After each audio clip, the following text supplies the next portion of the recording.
Hello guys, मेरे YouTube channel में आपका स्वागत है। मेरा नाम मनमोहन मिश्रा। तो आज मैं आपको इस वीडियो में एचएसबीसी स्मॉल कैप फंड का रिव्यू करके बताने वाला हूं। तो वीडियो को डिटेल में होगा। मैं आपको एक्सेल शीट में पूरा फंडामेंटल एनालिसिस करके दिखाऊंगा और मैं आपको लास्ट में कंक्लूजन में ये भी बताऊंगा कि आपको इसमें इन्वेस्टमेंट करना चाहिए या नहीं करना चाहिए, और अगर आपको इसमें इन्वेस्टमेंट करना चाहिए तो कितने साल तक करना चाहिए। तो मैं चैनल को सब्सक्राइब जरूर कर दीजिएगा। मैं इस वीडियो लाता रहता हूँ। चलिए शुरू करते हैं।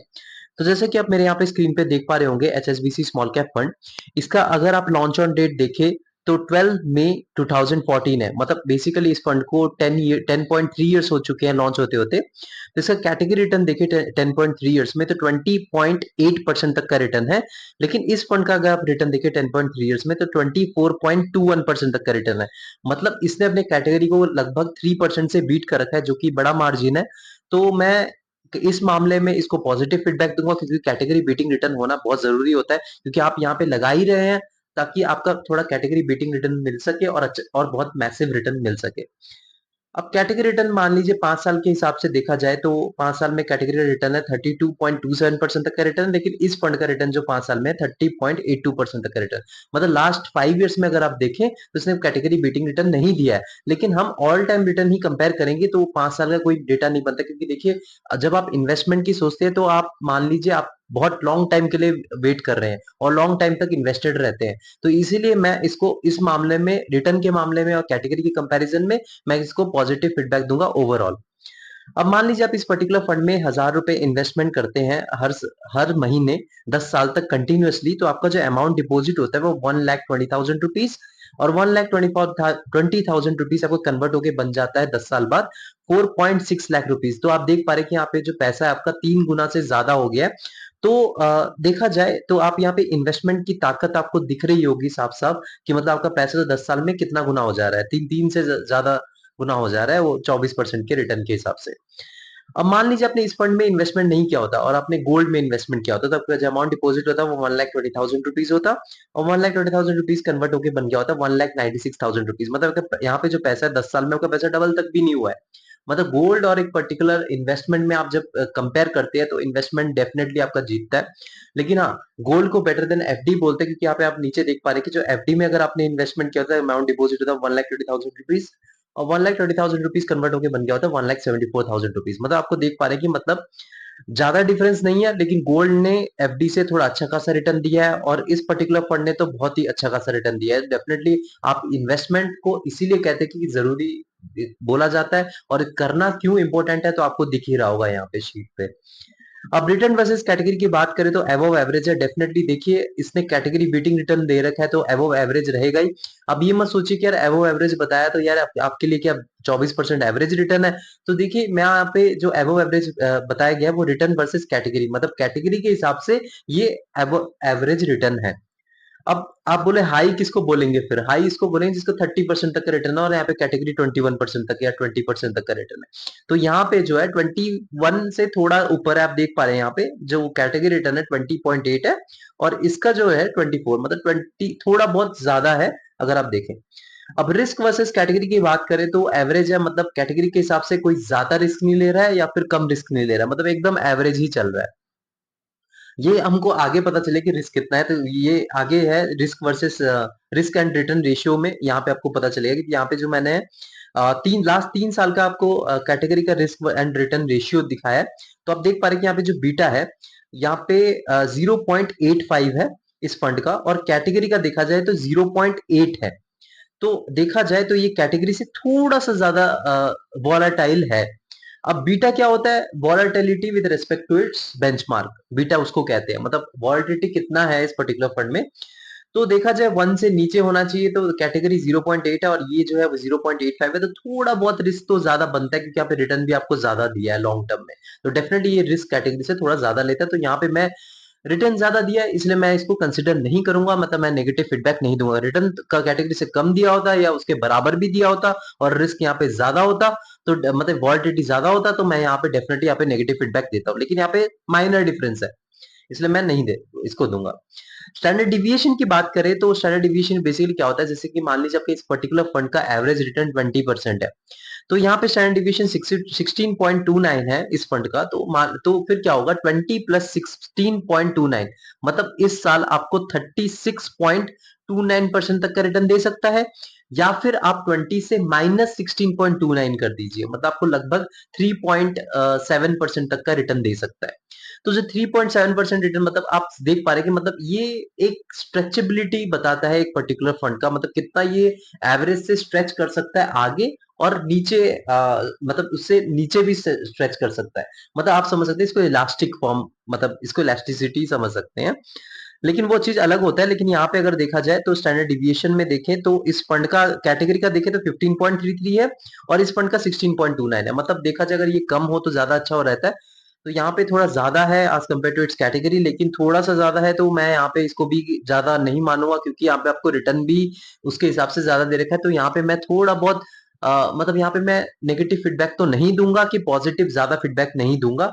लेकिन यहाँ पे जो स्टैंडर्ड डिविएशन लगभग बराबर ही हो सकता था कैटेगरी का, लेकिन थोड़ा सा ज्यादा हो गया है।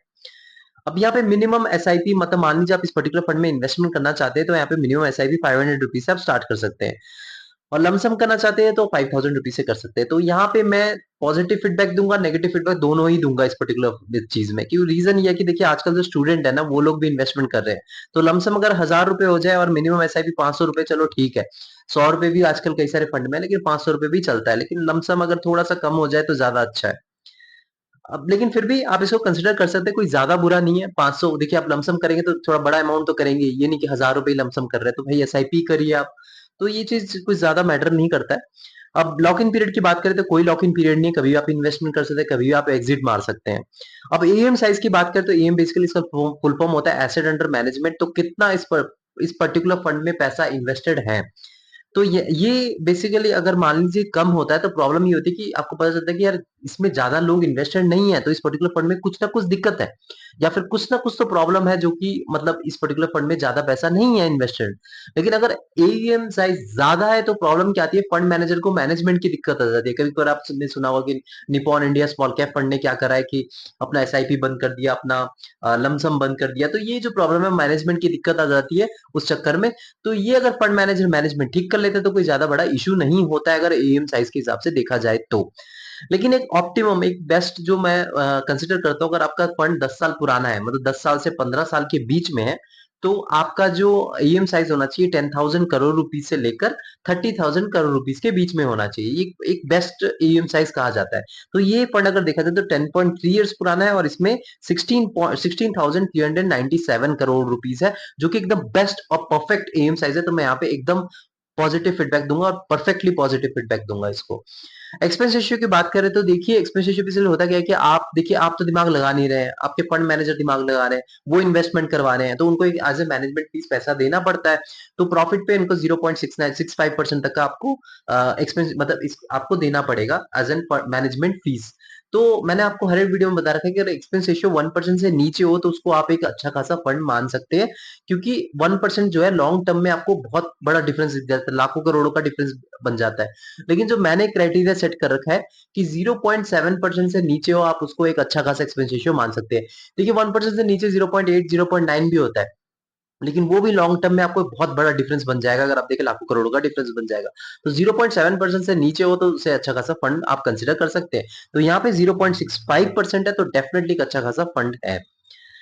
अब टैक्स इन्फॉर्मेशन की बात करें तो देखिए यहाँ पे आपने मान लीजिए 1 साल से पहले प्रॉफिट बुकिंग करके एग्जिट मार लिया तो आपको 20% तक का टैक्स देना पड़ेगा आपके प्रॉफिट पे। अगर मान लीजिए आपने 1 साल के बाद सेल करके मतलब प्रॉफिट बुकिंग करके एग्जिट मारा या सेल करा तो आपको 12.5% तक का टैक्स देना पड़ेगा प्रॉफिट पे। मान लीजिए आपने ये भी, इस पे भी एक शर्त है कि मतलब मान लीजिए लॉन्ग टर्म मतलब 1 साल से ज्यादा हो गया तो आपका मान लीजिए 1,25,000 तक प्रॉफिट बन रहा है तो उतना तक आपको छूट है, कोई प्रॉब्लम नहीं है, मतलब कोई टैक्स देने की जरूरत नहीं है। लेकिन 1,25,000 के ऊपर जितना आपका प्रॉफिट बन रहा है उस पे आपको प्रॉफिट पे 12.5% तक का टैक्स देना पड़ेगा, जब अगर आप इंडियन इनकम टैक्स स्लैब में आते हैं तो। अब मान लीजिए आपने 1 साल पहले ही सेल कर दिया, एग्जिट मार लिया, तो आपको 1% तक का एग्जिट लोड देना पड़ेगा। 1 साल के बाद आपने सेल करा तो आपको कोई एग्जिट लोड देने की जरूरत नहीं है, 0% एग्जिट लोड रहेगा। अब यहाँ पे सबसे मेन बात पे आते हैं जिसका नाम है मार्केट कैपिटल। जी हाँ, मार्केट कैपिटल से आपको पता चला कि इस पर्टिकुलर फंड में क्या क्या किस किस सेक्टर किस किस फंड मतलब किस किस स्टॉक्स में, मतलब लार्ज कैप हो गया मिड कैप में हो गया, किस किस सेक्टर में इनका ज्यादा एलोकेशन है। तो अभी मिड कैप की बात करें तो 21.14% तक का एलोकेशन है।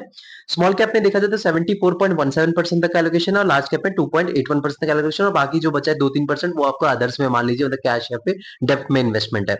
तो यहाँ पे देखा जाए तो लार्ज कैप में थोड़ा ज्यादा हो सकता था मतलब इन्वेस्टमेंट, लेकिन इन्होंने मिड कैप और स्मॉल कैप में ज्यादा कर दिया, मतलब 74 प्लस आप 75 प्लस 20 कर दीजिए, मतलब कितना हो गया, तो 85 और 95% तक का इनका रिस्क है। 95% की, देखिए मिड कैप फंड भी ज्यादातर रिस्की ही रहते हैं क्योंकि वो मिड बेस कंपनी होती है, लार्ज कैप कम रिस्की होते हैं, तो यहाँ पे 22.81% तक एलोकेशन है और 1-2% आपको मान सकते हैं अदर्स, मतलब कैश वैश या फिर आप डेप्ट मान सकते हैं। लेकिन यहाँ पे देखा जाए तो 95% तक का इन्होंने रिस्क ले रखा है, तो मैं यहाँ पे थोड़ा सा नेगेटिव फीडबैक दूंगा क्योंकि यहाँ पे लार्ज कैप में थोड़ा सा और एलोकेशन हो सकता था as compare to mid cap.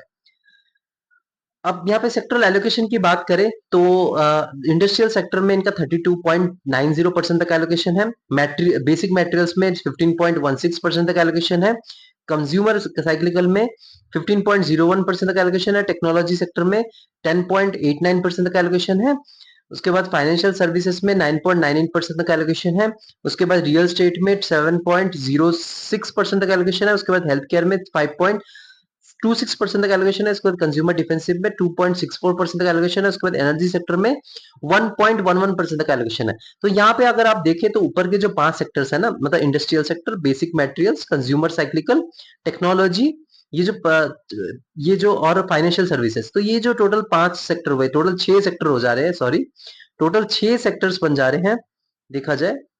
उसके नीचे रियल स्टेट भी है, रियल स्टेट को अगर आप मिलाएंगे तो, लेकिन आप रियल स्टेट को मत कंसिडर करिए, आप जो ये ऊपर के जो 5 सेक्टर है ना, मतलब इंडस्ट्रियल्स हो गया, बेसिक मेटल्स हो गया, कंज्यूमर साइक्लिकल, टेक्नोलॉजी सेक्टर और फाइनेंशियल सर्विसेज, अगर ये 5 सेक्टर आपको अच्छा खासा मतलब अच्छा खासा रिटर्न दिलवाते हैं, तो आपको ये पर्टिकुलर फंड भी अच्छा खासा रिटर्न दिलवाएगा।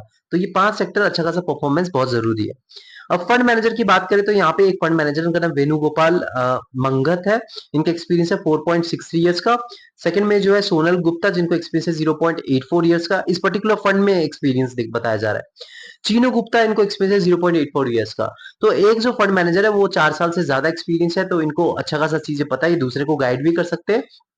तो आप इस पे रिसर्च भी कर सकते हैं, मतलब इनके बारे में, इनके पास्ट रिटर्न इन्होंने कितने, कैसी इनकी स्ट्रैटेजी रहती है, कैसे ये रिटर्न दिलवाते हैं, तो इन पर्टिकुलर फंड मैनेजर के बारे में आप रिसर्च करके आप तभी जाके इन्वेस्टमेंट कर सकते हैं। लेकिन आप डेफिनेटली इन फंड मैनेजर्स के बारे में रिसर्च करिए क्योंकि इनकी स्ट्रैटेजी जानना जरूरी है, क्योंकि यही जो है आपका दिमाग लगा के इन्वेस्टमेंट करके आपको रिटर्न दिलवा रहे हैं। तो इनके पास्ट रिटर्न, पास्ट में इन्होंने कैसा परफॉर्मेंस दिया है उसके बारे में जानना बहुत जरूरी है। अब रेटिंग की बात करें तो इसको 3 आउट ऑफ 5 रेटिंग है। रीजन ये है कि देखिए यहाँ पे रिटर्न तो डेफिनेटली इसने बहुत ज्यादा दिया है आपको, डेफिनेटली बोलूंगा कि बहुत अच्छा खासा दिया है, लेकिन 5 साल के हिसाब से इसने कैटेगरी बीटिंग रिटर्न नहीं दिया है, ऑल टाइम इन्होंने कैटेगरी बीटिंग रिटर्न दिया है। और दूसरी बात बताऊं तो बीटा और स्टैंडर्ड डिविएशन थोड़ा ज्यादा हो जाता है एज कम्पेयर टू कैटेगरी, लेकिन वो भी आप नेग्लिजिबल मान सकते हैं क्योंकि आपको कैटेगरी बीटिंग रिटर्न दे रहा है, तो इसको आप कोई बड़ा इशू नहीं मान सकते। अब यहाँ पे जो नेगेटिविटी की बात करें तो यहाँ पे जो मार्केट कैपिटल की बात करें तो उसमें थोड़ा सा लार्ज कैप में ज्यादा एलोकेशन हो सकता था या फिर डेप्थ में हो सकता था, लेकिन इन्होंने पूरा 95% तक का रिस्क ले रखा है, तो आप देख पा रहे हैं कि मतलब ये एक बहुत ज्यादा रिस्की फंड है। तभी आप देख पा रहे कैटेगरी से भी ज्यादा रिस्क ले रहा है, तभी आपको रिटर्न भी कैटेगरी से ज्यादा दे रहा है, तो यहाँ पे वॉलिटिलिटी आपको बहुत ज्यादा देखने को मिलेगी। तो ओवरऑल देखा जाए ठीक ठाक सा फंड है, अगर आप बोलेंगे कि इसमें इन्वेस्टमेंट करना चाहिए नहीं करना चाहिए, तो मेरा सजेशन रहेगा कि जी हाँ करना चाहिए, कोई प्रॉब्लम नहीं है इस फंड में, ठीक ठाक सा फंड है। लेकिन मैं आपको ये बोलना चाहूंगा कि आप कोई दूसरे म्यूचुअल फंड के बारे में भी रिसर्च करिए जो स्मॉल कैप कैटेगरी का हो। तो जैसे एग्जांपल ले लीजिए, आपका क्वांट स्मॉल कैप फंड हो गया, आपका Nippon India small cap fund हो गया, आपका bank of India small cap fund हो गया, Canara Robeco small cap fund हो गया, एक्सिस स्मॉल कैप फंड हो गया। ये जो कुछ कुछ स्मॉल कैप फंड जो मैंने अभी मेंशन करा है वो बहुत ही अच्छे खासे स्मॉल कैप फंड है, मैं तो बोलता हूँ इनसे भी थोड़े अच्छे खासे स्मॉल कैप फंड है, उनके बारे में भी आप रिसर्च करके तभी आप इन्वेस्टमेंट करिएगा। ये नहीं कि ये एक बुरा फंड है, ये एकदम बढ़िया फंड है। अगर आप देखिए आप बोले रिस्क थोड़ा ज्यादा ले रहा है कैटेगरी से, तो आपको रिटर्न भी कैटेगरी से ज्यादा दिलवा रहा है। अगर कैटेगरी बीटिंग रिटर्न नहीं होता तो मैं बोलता कि हाँ यहाँ पे रिस्क ज्यादा है, तो आप इसको कंसिडर मत करिए, वो उस तरफ देखिए। लेकिन ऐसा नहीं है, यहाँ पे आपको कैटेगरी बीटिंग रिटर्न है और बहुत मैसिव रिटर्न है, 24% कंटिन्यूअसली, 24% हर साल देना, वो भी 10 साल तक कंटिन्यूअसली, अपने आप में एक बहुत बड़ा अचीवमेंट है। तो ये ओवरऑल था। और अगर आप इसमें इन्वेस्टमेंट करना चाहते हैं, सारा पैसा इसमें इन्वेस्टमेंट ना करें, आप कुछ पैसा करें, क्योंकि मैंने आपको हर एक वीडियो में बता रखा है, अगर आपका टाइम फ्रेम मतलब मान लीजिए 7 से 10 साल है, तभी आप स्मॉल कैप फंड में इन्वेस्टमेंट करें। ये नहीं कि बीच में आपको एज एन इमरजेंसी कैश जरूरत पड़ जाए और फिर यहाँ पे लॉस में आप सेल करके एग्जिट मार रहे हैं, क्योंकि यहाँ पे बहुत ज्यादा रिस्क बन जाता है, तो आपको लॉन्ग टाइम डेफिनेटली देना पड़ेगा। और दूसरी चीज़ आप खुद रिसर्च करें, क्योंकि मैंने आपको ये बता दिया कि मैंने कि अच्छा खासा फंड है और आपने भाग के जाके इन्वेस्टमेंट करा। लेकिन हाँ, सारा पैसा इस पर्टिकुलर फंड में मत लगाइए। आप एक चीज़ जान लीजिए, अगर आप ज़्यादा रिस्क टेकर हैं तो 30 से 40% आप अपना स्मॉल कैप फंड में इन्वेस्टमेंट करें और बाकी जो 60% है वो आप लार्ज कैप या फिर मिड कैप या फिर आप फ्लेक्सी कैप की तरफ जा सकते हैं, या फिर आप इंडेक्स फंड की तरफ जा सकते हैं। और अगर आप मीडियम रिस्क टेकर है तो 20 से 30% आप इन्वेस्टमेंट करें स्मॉल कैप में, और अगर आप बहुत कम रिस्क टेकर है तो 5 से 10% करिए। लेकिन इसमें करना जरूरी है स्मॉल कैप फंड में, क्योंकि ये आपको ग्रोथ अच्छा खासा दिलवाता है और इंडिया एक डेवलपिंग नेशन है। डेवलपिंग नेशन में स्मॉल कैप फंड में बहुत ज्यादा पोटेंशियल होता है। लेकिन हाँ, खुद रिसर्च करिएगा, ये नहीं कि मैंने बोल दिया और आपने भाग के जाके इन्वेस्टमेंट कर दिया। तो मैं चैनल को सब्सक्राइब जरूर कर दीजिएगा, मैं जरूर लाता हूँ। Thank you.